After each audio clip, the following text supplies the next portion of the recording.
നമസ്തേ. ഞാനൊരു കഥ പറയാം. ഒരു വലിയ വനം, എങ്ങും നിശബ്ദത നിറഞ്ഞ ഒരു വനം. ഒരു നാൾ ആ വനത്തിലേക്ക് എവിടെ നിന്നോ ഒരാൾ കടന്നെത്തുന്നു. എന്നാൽ ആ വനത്തിലെത്തിയ അയാൾ കുറച്ച് ദിവസങ്ങൾക്കുള്ളിൽ ആ വനത്തെ തൻ്റെ അധീനതയിലാക്കി തീർത്തു. ഗ്രാമത്തിൽ നിന്നും ഈ വനത്തിലേക്ക് വിറകും മറ്റ് വിഭവങ്ങളും ശേഖരിക്കാനെത്തുന്ന ഗ്രാമവാസികളെ അയാൾ തടഞ്ഞു നിർത്തുകയും ക്രൂരമായി മർദ്ദിച്ച് അവരെ കൊല്ലുകയും ശേഷം അവരുടെ കയ്യിലുള്ള എല്ലാ വസ്തുക്കളും കൊള്ളയടിച്ച് കൊണ്ടുപോവുകയും ചെയ്തിരുന്നു. അയാളുടെ ക്രൂരതയെ ഭയന്ന് ആരും തന്നെ പിന്നീട് ആ വനത്തിലേക്ക് പ്രവേശിച്ചിരുന്നില്ല. അത്രയും ശക്തനും ക്രൂരനുമായ അയാൾക്ക് ജനങ്ങൾക്കിടയിൽ ഒരു പേര് വന്നു. അങ്ങനെ ഒരു ദിവസം എവിടെ നിന്ന് രണ്ടാളുകൾ ആ വനത്തിലേക്ക് എത്തിച്ചേരുന്നു. അതിലൊരാൾ ഒറ്റപ്പെട്ടു പോവുകയും ചെയ്യുന്നു.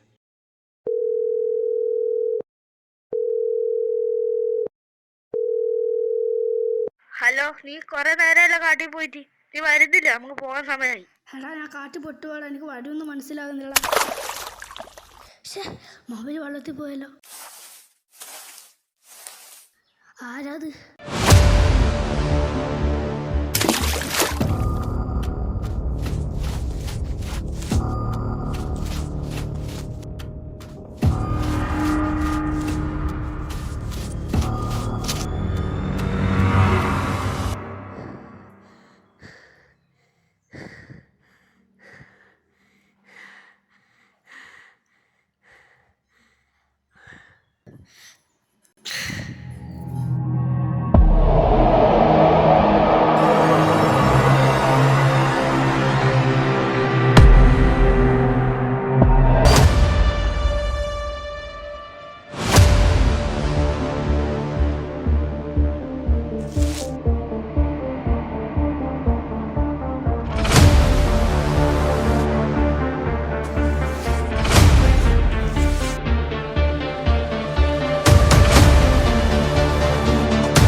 ആ കയ്യിലുള്ള സ്വർണ്ണം എന്താ?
എണീക്ക്.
മനുഷ്യരെ കൊന്നും അവരുടെ കയ്യിലുള്ള വസ്തുക്കളെല്ലാം തന്നെ കൊള്ളയടിച്ചും ജീവിച്ചിരുന്ന കടകന് തനിക്കും ഒരു മരണമുണ്ടാകുമെന്ന് വിചാരിച്ചിരുന്നില്ല. പിന്നീട് വനത്തിൽ പ്രവേശിച്ച ആരും തന്നെ കൊല്ലപ്പെട്ടില്ല. എന്നാൽ വനത്തിൽ പ്രവേശിക്കുന്ന ഓരോ ഗ്രാമവാസികളുടെ മനസ്സിൽ കടകൻ എന്ന ഭയം ഉണ്ടായിരുന്നു.